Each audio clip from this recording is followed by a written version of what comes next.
주까지 두 번에 나누어서 말씀을 드리도록 하겠습니다. 오늘 말씀은 4절까지 중심에서 말씀을 나누겠습니다. 어느 날 해와 달이 말씨름을 하고 있었다라고 그래요. 해가 먼저 달에게 말합니다. 나뭇잎은 초록색이야. 그러자 달이 뭐라고 이야기를 하면 대꾸합니다. 아니야, 나뭇잎은 초록색이 아니야. 그럼 나뭇잎은 은빛이야. 이렇게 달이 이야기를 하죠. 그러면서 이어서 뭐라고 이야기를 하냐면, 사람들은 늘 잠만 자더라. 그러니까 해가 뭐라고 이야기를 하냐면, 아니야, 무슨 사람들이 잠만 자. 사람들은 늘 바쁘게 움직여. 그러자 달이 반론을 제기를 해요. 뭐라고? 바쁘게 사람들이 움직인다고? 내 말이 맞다면 세상이 시끌벅적해야 되는데 세상이 왜 그렇게 조용하냐? 세상은 고요하더라. 그러니까 또 해가 뭐라고 이야기를 합니까? 무슨 소리야? 세상은 고요한 게 아니라 시끌벅적해. 얼마나 시끄럽게 세상이 돌아가는데 무슨 말 같지도 않은 소리를 하고 있어. 이렇게 또 반론을 제기해요. 계속 주거니 받거니 하는데 싸움이 끝날 기미를 보이질 않아요. 이 싸움이 끝날까요? 안 끝날까요? 안 끝나요. 끝나지 않아요. 해와 달의 싸움은 끝나지를 않습니다. 여러분, 끝이 나지 않는 이유가 뭘까요? 왜 그렇죠? 해와 달의 싸움이 끝나지 않고 계속 주거니 받거니 이럴 수밖에 없는 이유가 무엇입니까? 여러분 벌써 머리로는 다 생각하고 계시잖아요. 그죠? 보는 관점이 완전히 정반대에 있기 때문에 그렇습니다. 그러니 보는 것이 다른데 어떻게 싸움이 끝이 나겠습니까? 끝이 나려면 어떻게 해야 됩니까? 끝이 나려면, 이 싸움이 끝나려면, 쟤와 내가 보는 관점이 다르구나, 반대편에 있구나 라고 하는 것을 알아야 돼요. 그리고 그것을 인정해야 됩니다. 관점이 다르다라고 하는 것을 인지해야 되고 그것을 인정해야 돼요. 그래야 이 싸움이 끝이 납니다.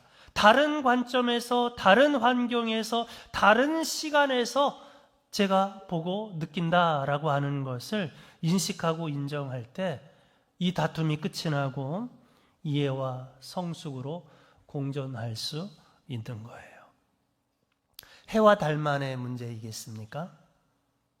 이 세상을 보는 관점도, 또 정치를 보는 관점도, 어떤 사안을 보는 관점도 이렇게 다른 편에 있는데 내가 보는 시각의 관점만 주장을 하면 싸움이 끝나질 않아요. 계속해서 갈등이 일어납니다. 계속해서 다툼이 일어납니다. 왜 우리나라가 이렇게 정반대로 딱 나뉘어져 있을까요? 서로 다르다라고 하는 것을 인정하지 않기 때문에 그렇습니다. 저 시각으로 보면 저럴 수 있겠구나. 저 시각으로 보면 이럴 수 있겠구나 라고 인지하고 인정하고 존중하면 달라질 거예요. 그런데 그러질 않아요. 무조건 내가 보는 것이 옳다고 생각해요. 내가 보는 것이 맞다고 생각해요. 그렇기 때문에 내가 주장하는 대로 돼야 된다고 생각을 합니다. 그러니 싸움이 계속해서 이어지는 거죠. 끝나질 않는 거죠. 성숙하지 않은 결말이 항상 나올 수밖에 없는 이유가 여기에 있습니다. 우리가 이 세상을 보는 것도 마찬가지입니다. 관점이 달라지면 어떨까요? 우리의 시각으로만 이 세상을 바라보면 우리는 고대인들처럼 세상을 살아가는 거예요. 우리가 우리 시각으로만 이 세상을 보면 고대인들처럼 우리가 이 세상을 살아가는 겁니다. 똑같은 말씀을 2번을 드렸습니다. 고대인들의 세상은 어떤 세상이었습니까? 그들 눈에 보이는 것이 전부인 세상이었습니다. 그들 눈에 보이는 것, 자신들의 시야에 들어오는 것, 이것이 전부인 세상이 고대인들이 살아가는 세상의 모습이었습니다. 그들 눈에 보이는 것이 전부였기 때문에 그들 눈에 보이는, 그들 시야에 들어오는 저 땅끝, 그 땅 끝에는 뭐가 있을까? 눈에 보이지 않아요? 그렇죠? 저 바다 끝에는 뭐가 있을까? 고대인들은 그 이상을 상상하지 않습니다. 그것이 전부예요. 결론은 뭐냐? 내 눈으로 보이는 그 땅 끝에는 낭떠러지가 있겠지. 그러니까 내 눈에 보이지 않는 거지. 내가 보이는 저 바다 끝에는 낭떠러지가 있겠지. 그래서 보이지 않는 거지.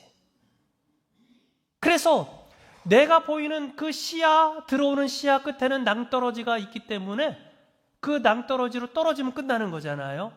그러니 고대인들은 바다 멀리 나갔을까요? 안 나갔을까요? 나가지 않아요. 왜? 낭떠러지로 떨어질 수도 있으니까. 산 넘어 그 세상까지 고대인들은 또 여행을 했을까요? 하지 않아요. 어느 정도까지는 산을 오르고 어느 정도까지는 바다를 나갔지만 그 이상은 나가지 않고 오르지 않아요. 왜? 그 다음은 낭떠러지니까. 이것이 고대인들이 보는 세상관. 이것이 여러분, 우리의 시각을 확장시키지 않으면 눈에 보이는 그 세상이 전부인 줄 알고 살아가는 21세기 고대인이 되는 거예요. 우리의 시선을, 우리의 시야를 확장시켜야 돼요. 성경을 보는 눈도 역시 마찬가지로 확장돼야 합니다. 여러분, 이 성경을 쓴 사람이 남자일까요? 여자일까요? 성경을 쓴 사람이 남자일까요? 여자일까요? 남자지요. 성경을 쓴 사람이 지식인일까요? 아니면 배우지 못한 사람일까요?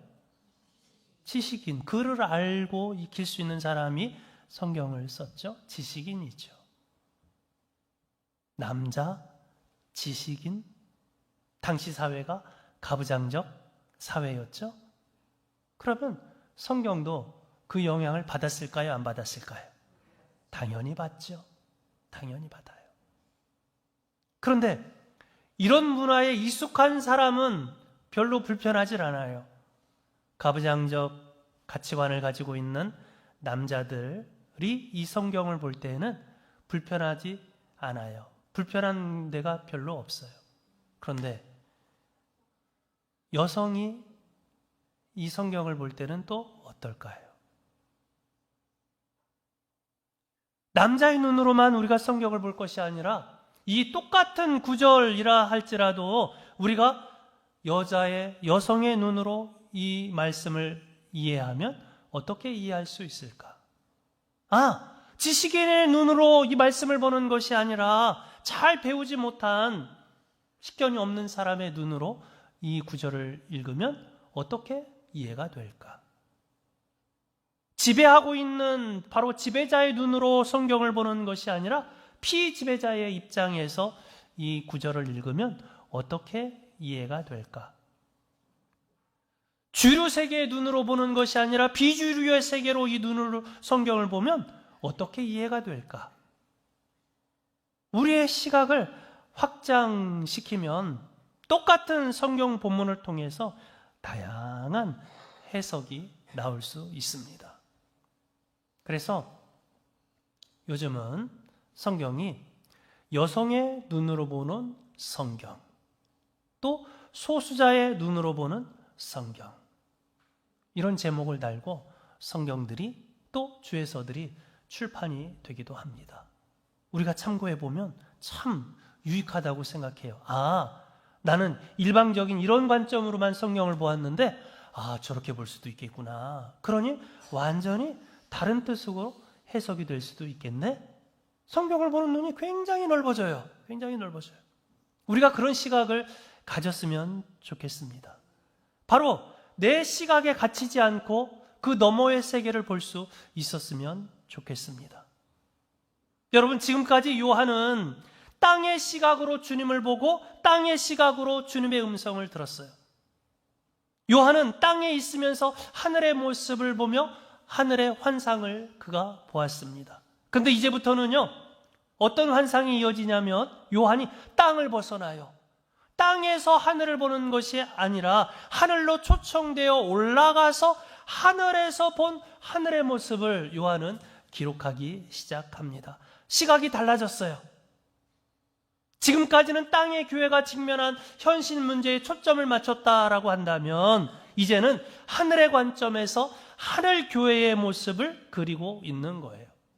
지금까지는 이미 땅에 임하였지만 아직 완성되지 않은 그 하나님의 나라를 살아가는 그 땅의 하나님 나라의 백성들, 이들이 정말 이 땅에서 겪는 그런 어려움들, 이런 시각으로 보았다라고 한다면 이제는 이미 승리한 자로 인정되어지는 하늘교회, 하늘 성도들의 모습이 기록되어지고 있습니다.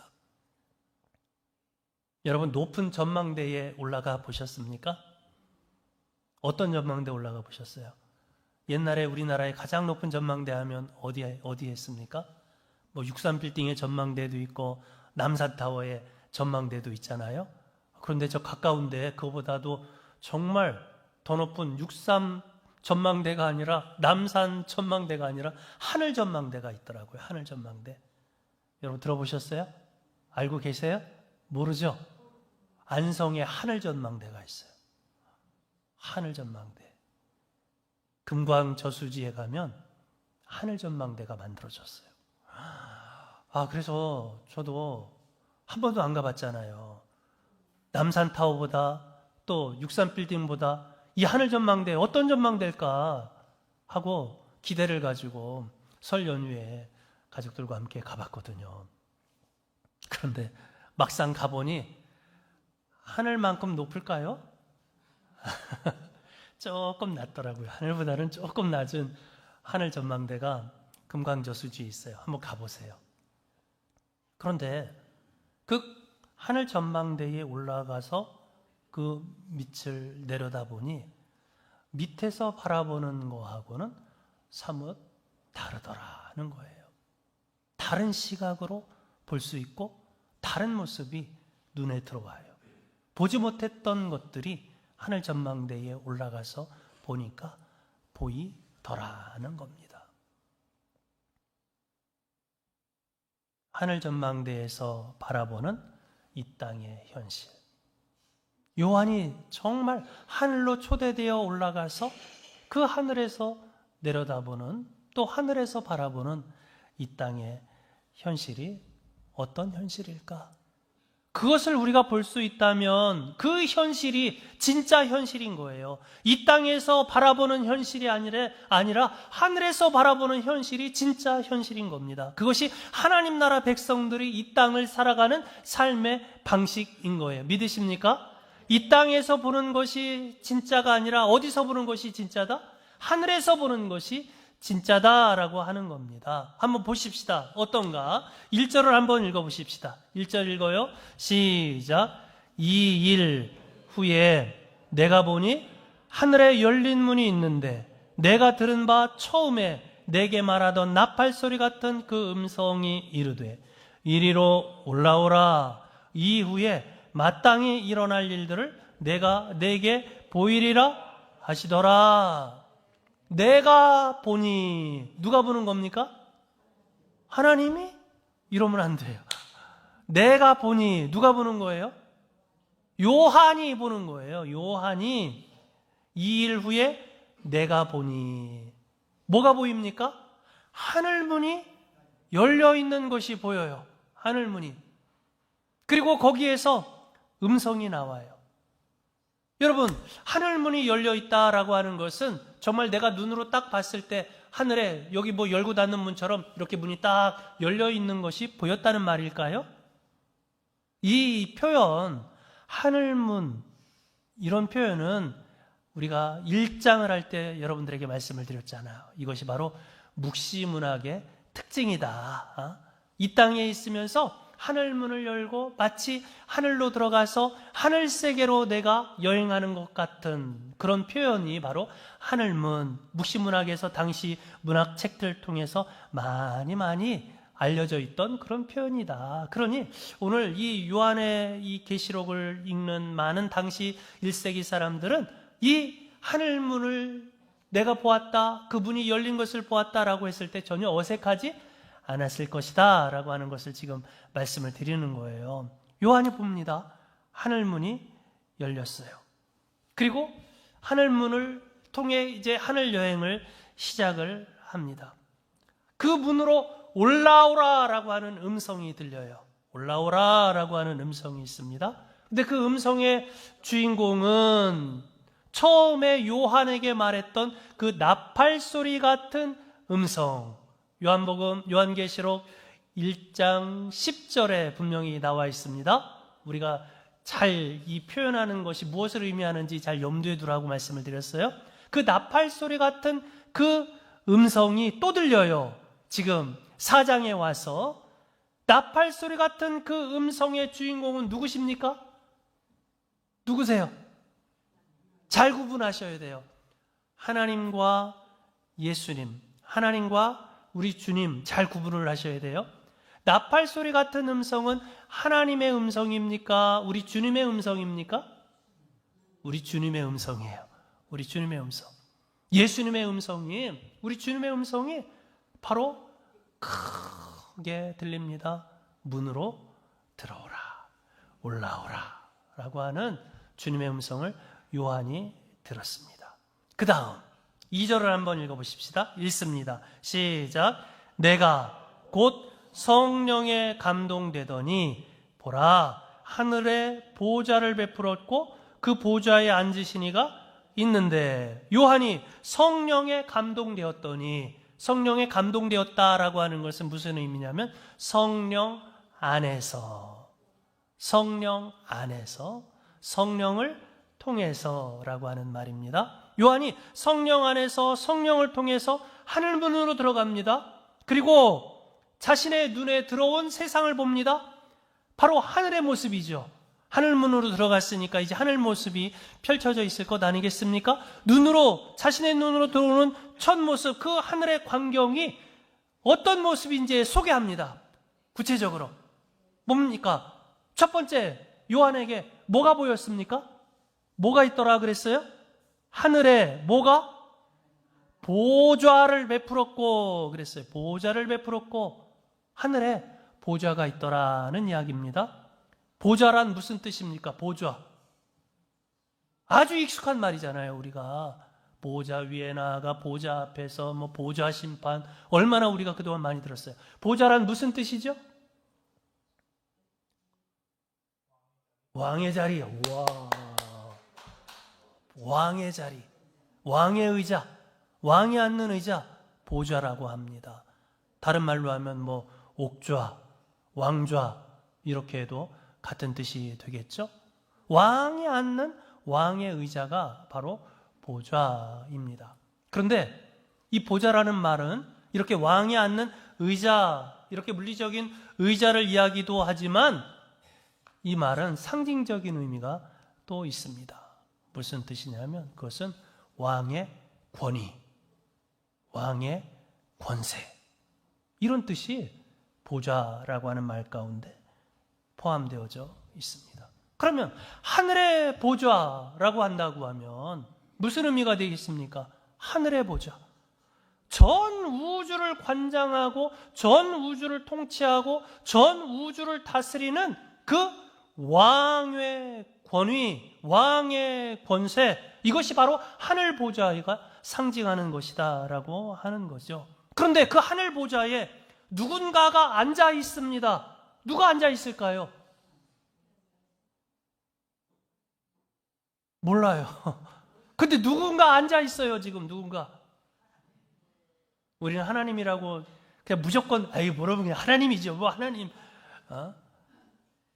근데 요한은 우리가 그냥 아무 생각 없이 하나님 이렇게 말하는 것처럼 하나님 그렇게 말하질 않아요. 요한은 뭐라고 표현합니까? 누군가 그 하늘 보좌에 앉아 있는데, 그 하늘 보좌에 앉아 있는, 전 우주를 통치하고 관장하는 가장 높은 분, 그분의 존재, 전 우주를 통치하고 있는 그 존재를 이렇게 소개를 합니다. 어떻게 소개를 합니까? 3절 한번 읽어보십시오. 이제 그 보좌에 앉으신 분을 요한이 소개를 합니다. 읽어보겠습니다. 시작. 앉으신 이의 모양이 벽옥과 홍보석 같고 또 무지개가 있어 보좌에 둘렀는데 그 모양이 녹보석 같더라. 그 앉으신 이의 모양이 뭐 같다고요? 벽옥과 홍보석 같다라고 말합니다. 또 그 보좌에 녹보석 같아 보이는 무지개가 둘렀다라고 이렇게 이야기를 합니다. 아유, 정말 답답해 죽겠어요. 그냥 하나님 그러지 뭐 이렇게 이러면 쉬울 걸, 누구나 다 그냥 알아들을 것 아니겠습니까? 근데 뭐 이렇게 복잡하게 요한이 말하는 겁니까? 벽옥 같다, 홍보석 같다, 또 무지개가 둘렀는데 녹보석 같다 라고 하는 말의 뜻, 의미가 뭘까요? 뭘 말하고 싶은 걸까요? 벽옥이 어떻게 생겼어요? 안 보셨어요? 녹보석 어떻게 생겼어요? 빛이, 에메랄드. 여러분 빛이 알죠? 빛이 어떻게 생겼어요? 초록색이죠. 아주 진한 녹색이겠죠? 그럼 우리 주님이 그런 보석이라는 뜻이에요? 뭐예요? 우리 주님의 모양이 그렇게 생겼다고 하는 겁니까? 이것은요, 그 모양을 이야기해 주려고 하는 것이 아니에요. 그러면 뭘까? 왜 여기서 주님의 모습을 벽옥 같다, 홍보석 같다 이렇게 얘기를 했을까? 생각을 해봐야죠. 그렇죠? 벽옥이라고 하는 보석은 아주 맑은 보석이래요. 유리같이 맑은 보석. 있는 듯 없는 듯 있는 그런 보석. 딱 보면 아무것도 없는 것 같이 보이는 그렇게 맑고 투명한 보석이 벽옥이라고 합니다. 그러면 홍보석은 뭘까요? 홍보석은 저도 조사를 해봤죠. 그래서 아는 거지 뭐 여러분과 똑같은 그런 수준입니다. 홍보석은요, 빛이 비치는 모양에 따라서 노란 빛이 빨간 빛으로, 또 빨간 빛이 녹색으로 이렇게 변하는 그 보석이 어떤 보석? 홍보석이라고 합니다. 그럼 녹보석, 에메랄드 우리가 다 알죠? 빛이 옥 이야기를 합니다. 그런데 무지개를 바로 빛이 옥으로 표현을 했습니다. 그러면 이게 뭘까요? 보좌에 앉아있는 그 분, 우주를 통치하는 그 분, 바로 모든 것을, 세상의 모든 것, 전 우주를 관장하시는 이 분을 바로 이 홍보석, 벽옥, 또 무지개로 표현한 것은 어떤 의미가 있을까? 보석 같다라고 하는 뜻이 아니라 이분이 보석이 보여주는 그 상징, 그 의미, 바로 이것이 우리 주님을 표현하고자 하는 요한의 뜻이다라고 하는 겁니다. 벽옥, 홍보석, 녹보석은요, 성경에 어디에 나오는가 하면 출애굽기 28장 10절에 보면 벽옥, 홍보석, 녹보석이 나옵니다. 어디에서 나왔을까 하면 출애굽기 28장은 대제사장이 갖춰 입어야 되는 의복, 옷에 대해서 구체적으로 적고 있습니다. 근데 거기에 보면 대제사장이 12가지의 보석을 몸에 달아요. 근데 제일 첫 번째 나오는 보석, 제일 첫 번째 소개되는 그 보석이 뭐냐면 벽옥이라고 하는 보석이고요. 그리고 가장 마지막에 달리는, 가장 마지막에 소개되는 그 보석이 홍보석입니다. 그러면 뭡니까? 대제사장의 의복 가운데 처음과 마지막입니다. 그렇죠? 처음과 마지막, 우리 1장 할 때 나왔죠. 또 그리고 각 교회들 설명할 때도 처음과 마지막 나왔어요. 무슨 뜻입니까? 처음과 마지막이 되시는 우리 주님, 영원히 함께 하실 우리 주님에 대해서 이야기를 하지 않습니까? 오늘 요한은 처음과 마지막 되시는 그분을 바로 벽옥과 홍보석으로 빗대어서 이야기를 하고 있습니다. 무엇을 말하려고 하는 걸까요? 여러분, 이 보석이 원래 표현하는 그 상징적인 의미는 아름답고 위엄있고 찬란하고, 여기에 덧대어서 바로 처음과 마지막, 처음부터 마지막까지 영원토록 함께 하시는 그분, 이 세상에서 그 어떤 아름다운 것과도 비교할 수 없는 그분, 아름다움이 있는, 위엄이 있는 그분이시다. 처음과 마지막이 되시는 그의 백성과 영원히 함께 하시는 그분, 임재하시는 그분이라는 사실이에요. 그분에게 무지개가 둘렸다라고 하는 것은 무슨 뜻입니까? 성경에 무지개가 어디서 등장하죠? 무지개. 어디에서 무지개가 등장합니까? 창세기에. 어디에서? 무지개가 어느 상황에서 등장하죠? 세상을 하나님이 물로 심판하셨어요. 그렇죠? 죄로 가득한 이 세상을 하나님이 물로 심판하셨어요. 40일 동안 이 세상에 비가 내렸어요. 완전히 세상이 잠겼어요. 그리고 물이 다 거두어지니 묻이 드러났어요. 하나님이 무엇을 보이셨어요? 무지개를 보여주셨어요. 무지개는 무슨 상징입니까? 무슨 상징? 예? 예, 우리는 그렇게 생각을 하는데, 이 성경에서 하나님이 무지개를 보여주시면서 말씀하신 바가 있어요. 그래서 바로 이 성경적 배경을 가지고 있는 우리 성도들은 바로 이 성경의 무지개를 떠올리면서는 뭘 생각해야 되냐면, 하나님께서 말씀하신 것을 떠올려야 돼요. 그건 뭡니까? 무지개를 노아에게 보여주시면서 하나님이 약속하신 것이 있어요. 뭐라고 약속하셨어요? 내가 다시는 물로 심판하지 않겠다라고 하는 그 약속의 상징으로 하나님께서 무지개를 보여주셨어요. 무지개는 바로 하나님의 이 언약의 상징이요, 무지개는 바로 이 평화의 상징입니다. 믿으십니까? 그래서 바로 세상에도 보면 무지개를 표명하는 것들이 있어요. 소수자들, 성소수자들도 무지개 깃발을 이렇게 펄럭펄럭입니다. 평화의 상징이잖아요. 바로 그렇죠? 우리도 좀 사람으로 좀 대우해달라라고 무지개 깃발을 펄럭이기도 합니다. 이 무지개는 바로 그런 상징이에요. 평화의 상징, 언약의 상징. 하나님은 틀림없이 내가 바로 죽어도 이 약속은 지키겠다, 다시 물로 심판하지 않겠다라고 하는 이 약속은 내가 꼭 지키겠다, 반드시 지키겠다라고 하는 언약의 신실하신 하나님을 바로 이 무지개로 표현을 했단 말입니다. 그런데 지금 요한이 보니 하늘 보좌가 있는데 그 보좌 앞에, 보좌에 앉으신 이의 모습이 벽옥과 홍보석 같아요. 찬란해요. 그렇죠? 어떻게 보면 노란빛 같고, 어떻게 보면 붉은빛 같고, 어떻게 보면 녹색빛 같고, 이렇게 보면 이렇고 저렇게 보면 그렇게 찬란한 모습이, 어떻게 보면 맑고 투명한 바로 벽옥 같기도 해요. 그분을 바로 요한이 이렇게 표현하잖아요. 그런데 이렇게 위엄 있고 찬란한 그분 둘레에 무엇이 둘렀더라? 무지개가 둘렀더라. 신실한, 언약의 신실하신 분이라는 거예요.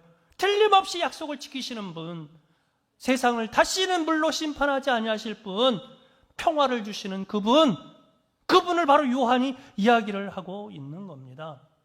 끝까지 당신의 백성들을 지키시고 심판하지 아니하실 바로 하나님의 계획대로 성취하실, 완성하시겠다는 그 하나님의 선언이 오늘 요한이 보는 그 무지개를 통해서 세상 가운데 드러내고 있는 거예요. 이분이 누구십니까? 이제 답을 말씀해 보세요. 이분이 누구시죠? 하나님. 이분이 바로 하나님이시다. 요한이 바로 이것을 말하는 거예요. 하늘 보좌에 앉으신 그분이 바로 하나님이시다. 이렇게 언약에 신실하신 분이시다. 당신이 한 약속 틀림없이 지키시는 분, 당신의 백성들을 목숨 바쳐 지켜내실 분, 신실하신 그 하나님, 이 세상 그 어떤 영광으로도 비교할 수 없는 찬란한 영광 가운데 계신 그분, 하나님이시다. 이 우주를 관장하시고 통치하시고 주장하시는 그분 하나님이시다. 그분이 하늘 보좌에 앉아서 통치하고 계시더라. 그러면 물어야 돼요.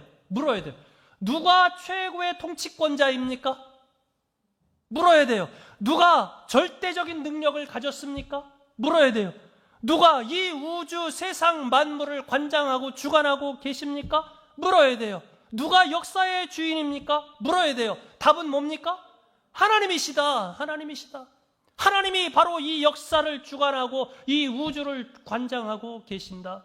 하나님이 바로 절대적인 능력을 가지시고 최고의 통치권자로서 전 우주를 통치하고 이 세상을 다스리고 계신다라고 하는 그 하나님이 하늘 보좌에 앉으셨다. 세상 모든 것이 바로 그분을 중심으로 움직이고 있더라라고 하는 것을 요한은 발견합니다. 여러분, 방금 3절에서 그분 보좌에 무엇이 둘렀다라고 요한이 이야기를 했습니까? 3절에서 읽었죠? 무지개가 그분 보좌에 둘렀다라고 이야기를 합니다. 그리고 우리가 다음 주에 이제 더 살펴보겠지만 또 그분 보좌를 중심으로 하늘 보좌 중심으로 24개의 보좌가 또 있습니다. 24보좌가 있고요. 그 24보좌가 바로 하늘 보좌를 둘러 있습니다. 그 24보좌에 누가 앉아 있습니까? 24장로들이 앉아 있습니다. 그럼 이 24장로들은 누구를 이야기를 할까? 다음 주에 또 살펴볼 거예요. 바로 온 성도들을 말해요. 바로 하나님의 백성들을 대표한다라고 볼 수 있는데요. 바로 이 세상 백성들이, 하나님의 백성들이 그 하늘 보좌를 중심으로 둘러서 있습니다. 또 그것만 있습니까? 그 하늘 보좌에서 음성이 나고요. 그 하늘 보좌에서 번개가 나고요. 하늘 보좌에서 우레소리, 천둥소리가 납니다. 그리고 그 앞에 등불이 켜져 있는데 그 보좌 앞에 7등불이 켜져 있더라. 요한이 봅니다. 그리고 그 보좌 앞에 뭐가 펼쳐져 있는가 하면 바다가 펼쳐져 있는데 수정바다, 유리바다가 펼쳐져 있더라. 그리고 그 보좌 가운데, 그 보좌 주위에 온 세상을, 하나님의 창조물을 상징하는 네 생물이 있어서 밤낮으로 쉬지 않고 보좌에 앉으신 그 하나님을 뭐하고 있더라? 찬송하고 예배하고 있더라. 이게 요한이 본 4장에서의 하늘 보좌의 광경입니다. 누가 중심입니까? 그 보좌가, 하늘 보좌가 중심이에요. 그 하늘 보좌에 누가 앉으셨습니까? 하나님이 앉으셨어요. 하나님이 중심이에요. 모든 것이 하나님 중심, 온 우주, 온 세상의 중심이 바로 하나님이시더라. 바로 이것이 바로 땅의 관점이 아니라 하늘 관점인 거예요. 하늘 관점. 하지만 땅의 눈, 땅의 관점으로 보면 당시 세계를 지배하고 있던 것은 누굽니까? 로마요, 로마 황제입니다.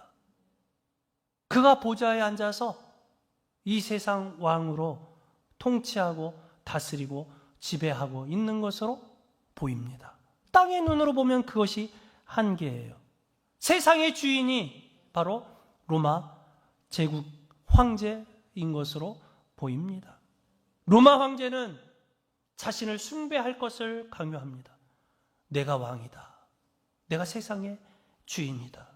제국 안에 있는 모든 신하와 모든 백성들이 그 황제를 중심으로 모셨습니다. 그 황제를 중심으로 돌아갑니다. 그야말로 당시 모든 사람들의, 제국 사람들의 찬양과 숭배의 대상이 바로 그 땅의 보좌에 앉아있는 로마 황제입니다. 여러분, 이런 분위기 속에서 황제의 명을 거역할 수 있겠습니까? 황제의 명을 거역한다라고 하는 것은 매우 어려운 일입니다. 그 결과가 물보듯 뻔하기 때문에 그렇죠. 그런데 그럼에도 불구하고 황제의 명을 거역하고 핍박과 환난의 길을 선택한 사람들이 있습니다. 누굽니까? 그들이 바로 교회 공동체 성도들입니다. 이것이 어떻게 가능했을까요? 그들에게 믿음이 있기 때문에 그렇습니다. 무슨 믿음?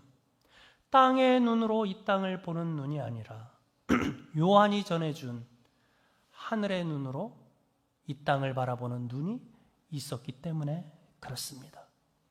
그 어떤 만들어진 피조물과 비교조차 할 수 없는 영광의 보좌에 앉아서 통치하고 계시는 하나님이 계시다라고 하는 것을 그들이 하늘 눈으로 보았기 때문에 그렇습니다.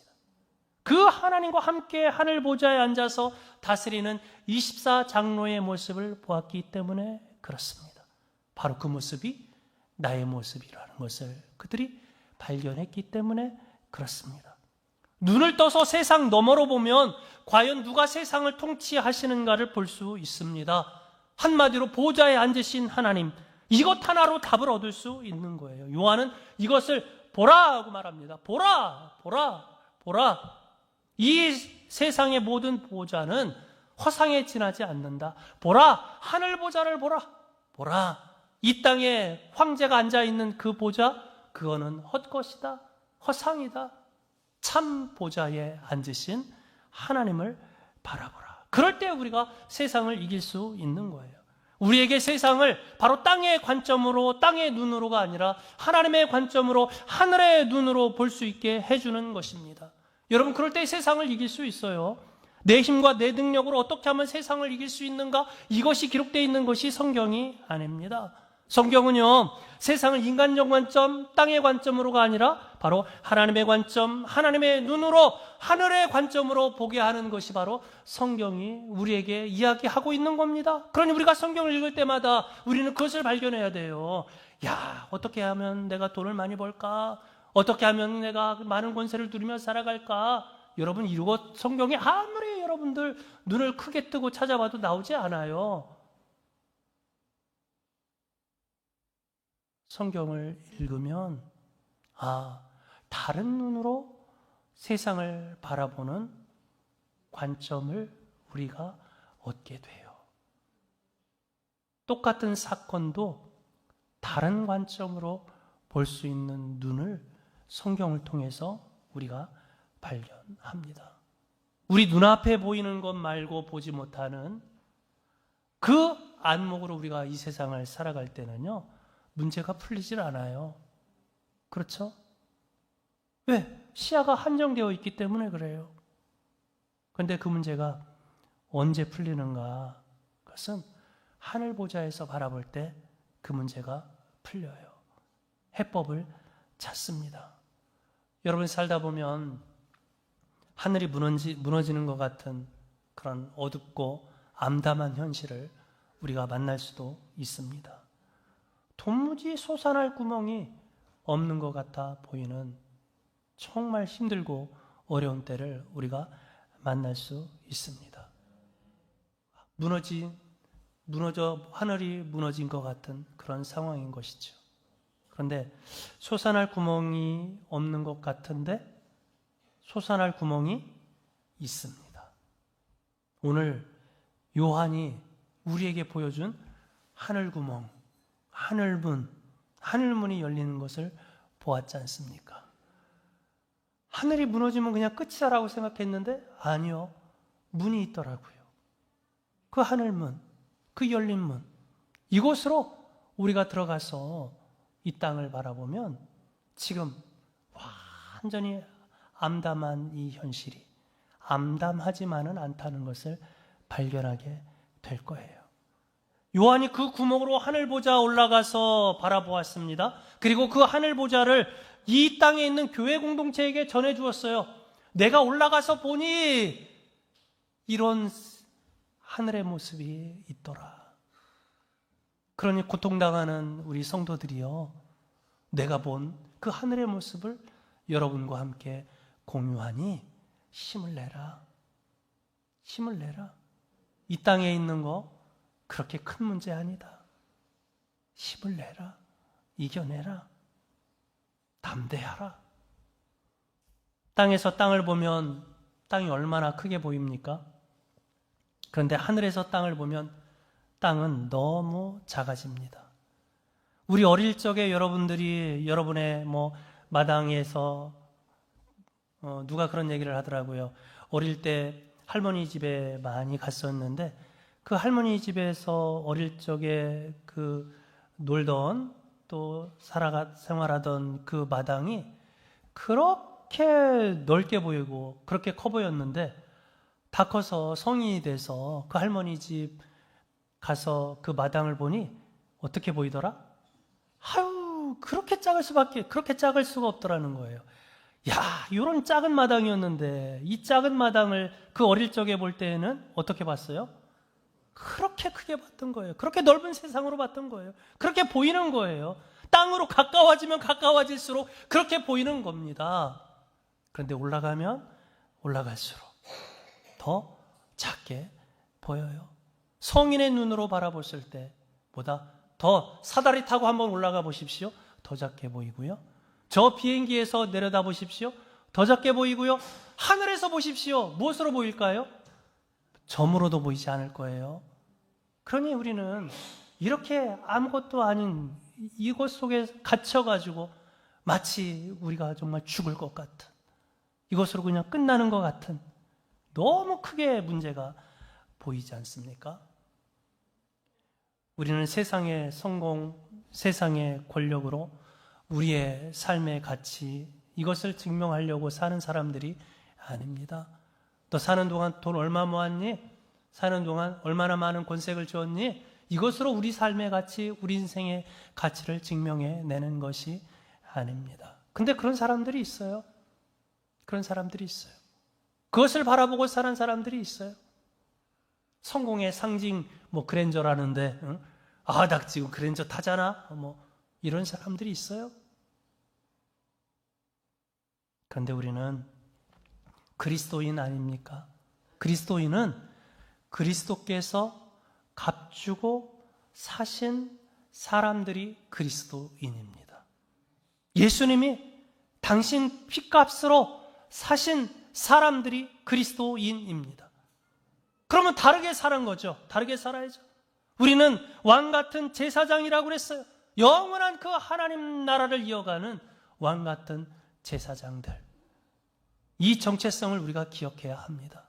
이 땅만 바라보고 사지 마십시다. 이 땅의 시선을, 우리 눈을 떠서 하늘을 바라보십시다. 하늘의 나라를 바라보시고 하나님의 통치를 바라보시고 하나님의 다스림을 바라보시고 또 그 가운데에서 하나님이 뜻하신 바를 우리가 기억하십시다.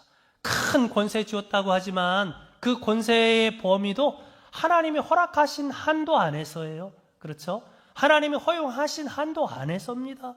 여러분, 누가 되면 세상이 바뀔 것 같고 누가 되면 망할 것 같죠? 근데 세상이 그렇던가요? 아니요. 다 거기에요.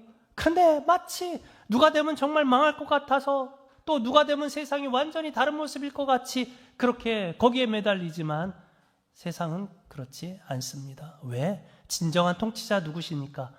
하나님이시니까. 하나님의 눈으로 보면 아이고 가소로워 보이는 거예요. 저거 아무것도 아닌 것 같고 저렇게 싸울까? 그렇죠?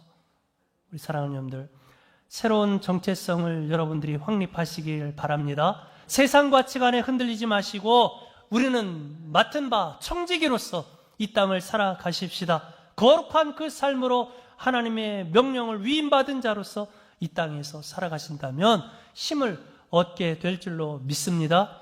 다음 시간에는 우리가 이 말씀을 이어서 함께 더 나누겠어요. 오늘 주신 말씀을 기억하고 우리가 그렇게 기도하십시다. 하나님, 눈을 들어 하늘을 보게 해주세요. 하나님, 우리의 이 땅을 향하고 있는 시선을 눈을 들어 하늘을 보게 해주세요. 여러분, 돼지는 눈을 들어 하늘을 보지 못한다 하잖아요. 눈꺼풀이 이렇게 가렸는지 하여간 그래서 땅만 보고 산다지 않습니까? 그런 인생 되지 않도록 눈을 들어 하늘의 나라를 바라보시고 하늘의 권세를 잡은 하나님을 바라보시고 거기서 통치하시는 하나님의 통치 가운데 우리가 날마다 순종하며 하나님을 바라보시는 믿음의 사람들 모두 되시기를 간절히 바랍니다. 찬송 다 같이 드리겠습니다. 515장 찬송하시고 함께 기도하겠습니다. 515장 찬송 부르시고 마음을 다해서 통성으로 기도하겠습니다. 기도합니다.